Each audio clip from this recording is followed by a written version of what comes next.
আজ সারা রাজ্যের পাশাপাশি পতিরামে অনুষ্ঠিত হলো নিখিলবঙ্গ মেধা অন্বেষণ পরীক্ষা। সেন্টারে গিয়ে জানা গেছে এই পরীক্ষায় পতিরামে দুটো সেন্টারে মোট 736 জন পরীক্ষার্থীর নাম নথিভুক্ত করা হয়েছে। প্রায় 96% পরীক্ষার্থী অংশগ্রহণ করেছে। দ্বিতীয়, তৃতীয়, চতুর্থ ও পঞ্চম শ্রেণীর শিক্ষার্থীরা এই পরীক্ষায় অবতীর্ণ হয়েছে। বালুরঘাট পূর্বচক্র ও কুমারগঞ্জ চক্রের বিভিন্ন প্রান্তের শিশু শিক্ষার্থীরা এই দুটো সেন্টারে পরীক্ষা দিতে এসেছে। বালুরঘাট পূর্বচক্রের সেন্টার ইনচার্জ শুভাশিস সাহা জানিয়েছেন, গত বছর থেকে তারা সারা রাজ্যের এই মেধা অন্বেষণ পরীক্ষার আয়োজন করেছেন। এবছর নির্বিঘ্নে তাদের সেন্টারে পরীক্ষা সুসম্পন্ন হয়েছে। কি জানিয়েছেন তিনি, শুনব।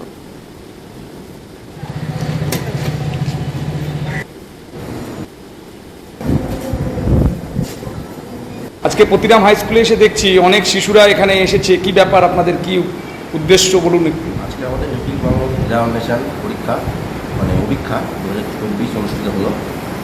আজকে পতিরাম হাই স্কুল এবং Patiram Vivekananda girls high school মিলে হলো। এখানে কুমারগঞ্জ সার্কেলের কিছুটা অংশ আর বালুরঘাট পূর্বচক্র পুরো অংশটা মিলেই পরীক্ষা হলো। দুই বিদ্যালয়ে দুই সার্কেলের ছাত্রছাত্রীরা একসাথে উৎসবের মেজাজে পরীক্ষায় অংশগ্রহণ করলো।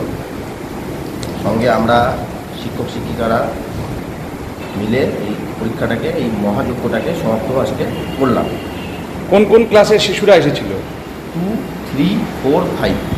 আচ্ছা, আমাদের এই দক্ষিণ দিনাজপুর জেলার সব জায়গাতেই পরীক্ষা হচ্ছে একসঙ্গে?